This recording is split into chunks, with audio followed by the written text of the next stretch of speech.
Hey everyone, welcome back to the channel. If you are new here, I'm Sumit and this is where we dive into IT and CS with CWS. आज के video में हम लोग Python का introduction देख रहे हैं जो कि पार्ट 3 है और इसका पार्ट 2 पिछले लेक्चर्स में हमने कवर किया है। वहाँ भी इंट्रोडक्शन दिया गया है और आज का भी इंट्रोडक्शन होने वाला है। आज पाइथन का इंट्रोडक्शन हम लोग फिनिश कर लेंगे और कल से आगे नेक्स्ट टॉपिक पे पढ़ाई करेंगे। ठीक है, तो टाइम वेस्ट ना करते हुए आगे स्टार्ट करते हैं। तो कल हमने जो है यहाँ तक कंप्लीट कर लिया था कि पाइथन क्या है, कैसे काम करता है। ठीक है, जो भी चीज़ें होती हैं वो हमने कल देखी थी। आज भी थोड़ा सा देखेंगे लेकिन आज थोड़ी सी चीज़ें एक्स्ट्रा हैं तो वो भी कवर करेंगे आज। ठीक है, स्टार्ट करते हैं कि Python applications in the real world. Python के जो एप्लीकेशंस होते हैं वो रियल वर्ल्ड में भी यूज किए जाते हैं। रियल वर्ल्ड में यूज किए जाते हैं मतलब जैसे जब हम लोग कोई सॉफ्टवेयर डेवलप करते हैं या कोई वेबसाइट डेवलप करते हैं तो वहाँ पे हमें जो है इंटरेक्शन के लिए यूजर इंटरफेस बनाना पड़ता है। ठीक है, तो यूजर इंटरफेस जो है हमारा ग्राफिकल भी हो सकता है और कमांड लाइन बेस्ड भी हो सकता है। तो देखिए यहाँ पे यही सेम चीज़ यहाँ पे लिखी हुई है कि जो डेस्कटॉप GUI एप्लीकेशंस, पाइथन का यूज जो है GUI एप्लीकेशंस बनाने में किया जाता है। GUI क्या होता है? GUI होता है ग्राफिकल यूजर इंटरफेस। ठीक है, ग्राफिकल यूजर इंटरफेस मतलब कि ऐसे इंटरफेस जहाँ पे जो व्यक्ति है, जो पर्सन है, जो ठीक है, उनको जो है आइकन्स, इमेजेस, ये सारी चीज़ें दिखती हैं। जैसे कि यहाँ पे देख लीजिए टास्क बार हमें दिख रहा है, विंडोज़ का आइकन दिख रहा है, ठीक है, माइक्रोसॉफ्ट स्टोर का आइकन दिख रहा है, इमेजेस दिख रही हैं, तो ये GUI बेस्ड है। दूसरा होता है command line based. Command line based क्या होता है? वहाँ पे सिर्फ और सिर्फ आपको टेक्स्ट दिखाई देता है। ठीक, जैसे कि हमारा ये CMD कमांड प्रॉम्प्ट हो गया। ठीक है, तो वो सब क्या है? वो कमांड लाइन बेस्ड होता है और ये GUI बेस्ड होता है। आई होप आपको क्लियर हुआ है। ठीक है, जैसे कि मैं आपको दिखा देता हूँ कि ये देखिए, यहाँ पे देखिए आपको चीज़ें जो दिख रही हैं यहाँ पे, ये क्या है? ये GUI बेस्ड है। यहाँ पे आपको कोई भी इमेज, आइकन्स आपको यहाँ पे नहीं दिखेगा। यहाँ पे सब कुछ आपको जो है टेक्स्ट के फॉर्म में ही दिखेगा। आपको यहाँ पे सारे कमांड्स जो हैं टेक्स्ट के फॉर्म में ही देने होते हैं। ठीक है, आगे बढ़ते हैं। ठीक, तो पाइथन का यूज जो है GUI एप्लीकेशंस बनाने में यूज किया जाता है और साथ ही साथ अ, अब जब सॉफ्टवेयर को जब डेवलप करेंगे GUI को, तो कौन से फ्रेमवर्क्स यूज करते हैं? तो GUI डिज़ाइन बनाने के लिए कई सारे टूल्स और फ्रेमवर्क उपलब्ध होते हैं। जैसे कि टेक इंटर है, PyQt है, क्यूवी है। ये सारे फ्रेमवर्क्स है जो GUI एप्लीकेशंस बनाने में यूज किए जाते हैं। ठीक, दूसरा है मशीन लर्निंग में। पाइथन का यूज मशीन लर्निंग में किया जाता है, मशीन को ट्रेनिंग देने के लिए। और आर्टिफिशियल इंटेलिजेंस AI में भी पाइथन का यूज किया जाता है। ठीक है, और इनके लिए जो है हम लोग मशीन लर्निंग में नमपाई का यूज करते हैं, पांडा का यूज करते हैं, टेंसरफ्लो का यूज करते हैं और साइकिट लर्न का भी यूज करते हैं। लेकिन ये हैं क्या? ये हमारे लाइब्रेरीज होती हैं। ठीक है, लाइब्रेरीज मतलब कि इनके अंदर कुछ pre defined build in functions होते हैं, मॉड्यूल्स होते हैं जो हम लोग अपने प्रोग्रामिंग में यूज करते हैं। अगर आप ओ लेवल के स्टूडेंट हैं, ओ लेवल कर रहे हैं, तो ओ लेवल के सिलेबस में नमपाई है। ठीक है, तो नमपाई भी पढ़ाएंगे और आगे ये सारी लाइब्रेरीज भी देखेंगे। ठीक है, मेरा उद्देश्य यही है कि यहाँ पे इस लेक्चर्स में, इस टॉपिक में, सीरीज में हम लोग मशीन लर्निंग और AI लेवल तक पढ़ाई करेंगे। ठीक, आगे बढ़ते हैं। साथ ही साथ पाइथन का यूज़ जो है वेब डेवलपमेंट बनाने में भी यूज किया जाता है।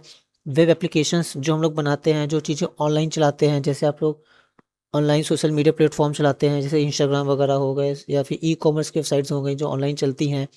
ठीक है, या फिर back and server side scripting में भी इनका यूज किया जाता है। उसके पीछे जो बैकएंड्स होते हैं, जो लॉजिक होता है, वहाँ पे उसको डेवलप करने के लिए पाइथन का यूज किया जाता है। और इसके जो फ्रेमवर्क्स होते हैं वो जैसे कि डिजांगो है, फ्लास्क है और फास्ट API है। ठीक है, ये सारे फ्रेमवर्क्स है जिनकी हेल्प से जो वेब डेवलपमेंट का जो है डेवलपमेंट किया जाता है। ठीक है, ई-कॉमर्स वेबसाइट्स में भी इनका यूज करते हैं, जैसे कि फ्लिपकार्ट है, अमेजोन है। तो ये सब क्या है? ये ई-कॉमर्स वेबसाइट्स हैं। इनको डेवलप करने में भी पाइथन का हाथ होता है। साथ ही साथ गेम डेवलपमेंट में भी पाइथन का यूज किया जाता है। ठीक है, जैसे कि अब यहाँ पे कौन सा लाइब्रेरी यूज करेंगे? यहाँ पे यूज करते हैं पाई गेम। ठीक है, पाई गेम एक बहुत ही जो है यूजफुल टूल है जिसकी हेल्प से हम लोग जो है इसकी कोडिंग करते हैं और ये बहुत ही ईजी होता है, मतलब कि हेल्प मिलती है। ठीक है, देखिए एक लैंग्वेज का यूज़ करके सॉफ्टवेयर डेवलप नहीं की जाती है, बहुत सारी लैंग्वेज यूज़ कर की जाती हैं। ठीक है, फिर डेटा एक्सट्रैक्शन और वेब स्क्रैपिंग में भी इसका यूज किया जाता है, और इसके लिए जो है लाइब्रेरीज हम लोग यूज करते हैं ब्यूटीफुल सोप और स्क्रैपी। ठीक है, और साथ ही साथ एम्बेडेड एप्लीकेशंस होते हैं, जो बने बनाए जो सिस्टम्स होते हैं एम्बेडेड एप्लीकेशंस। ठीक है, उसमें भी हम लोग पाइथन का यूज करते हैं। ठीक है, जैसे अगर आप ओ लेवल के स्टूडेंट हैं और आपके में 4th पेपर होगा आईओटी, तो वहाँ पे आपको बहुत अच्छे से बताया जाएगा कि एम्बेडेड एप्लीकेशंस क्या होते हैं। ठीक है, फिर वहाँ पे आप माइक्रो प्रोसेसर, माइक्रो कंट्रोलर्स के बारे में पढ़ेंगे, ये भी सीखेंगे कि कौन कौन सी लैंग्वेज के द्वारा उनकी कोडिंग की जाती है। ठीक है, तो वहाँ पे सी लैंग्वेज का यूज किया जाता है, उसको बोलते हैं एम्बेडेड सी। ठीक है, तो अब चूंकि पाइथन सी पे भी बेस्ड है, ऊपर हमने बताया था, तो इसलिए जो है पाइथन का यूज किया जाता है। साथ ही साथ बिजनेस एप्लीकेशंस में भी इनका यूज किया जाता है। ठीक है, जैसे जो बड़े बड़े ई कॉमर्स प्लेटफॉर्म्स होते हैं या बिजनेस सॉल्यूशंस के लिए जो यूज़ किए जाते हैं, पाइथन की नीड होती है। ठीक है, जो कस्टमाइज सर्विस प्रोवाइड करती हैं कंपनियां, तो वो पाइथन के जरिए ही प्रोवाइड करती हैं, वहाँ पे हेल्पफुल होता है पाइथन हमारा। ठीक है, बहुत पाइथन का कोई वो नहीं है, लिमिट है कि नहीं पाइथन का यूज सिर्फ यहाँ तक है।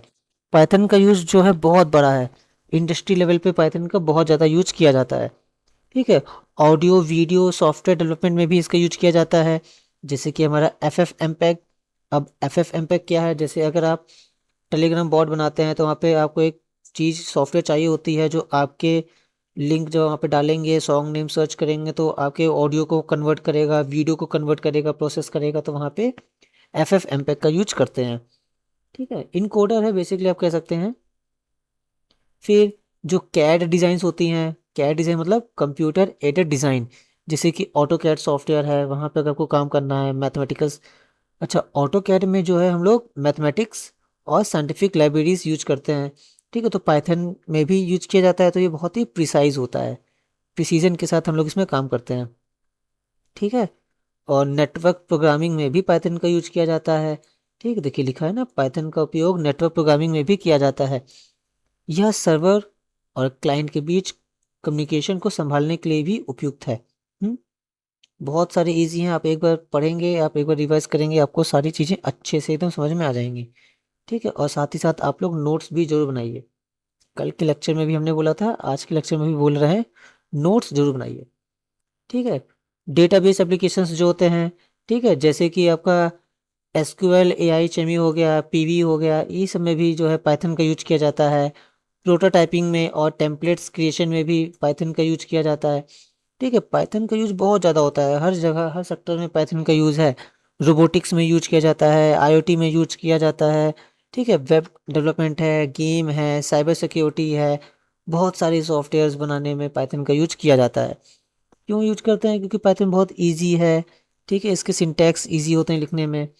ठीक है, तो यहाँ पे कंक्लूजन निकलता है कि कंक्लूजन में पाइथन का यूज जो है desktop applications, ML and AI, web development, game development, data extensions, embedded systems, business application, audio video software, CAD, network programming, database applications, prototyping, जो हमने ऊपर आपको भी सारे बताया, इन सभी जगहों पे जो है पाइथन का यूज किया जाता है। ठीक है, और आगे देखते हैं नीचे। अब थोड़ा सा इसकी हिस्ट्री देख लेते हैं, brief history of Python programming language. Python की क्या हिस्ट्री रही है, क्या नहीं रही है। तो हमने कल आपको बताया था, पाइथन की जो हिस्ट्री है वो ग्यूडो वैन रोसम ने 1980 में इसको डिज़ाइन किया था।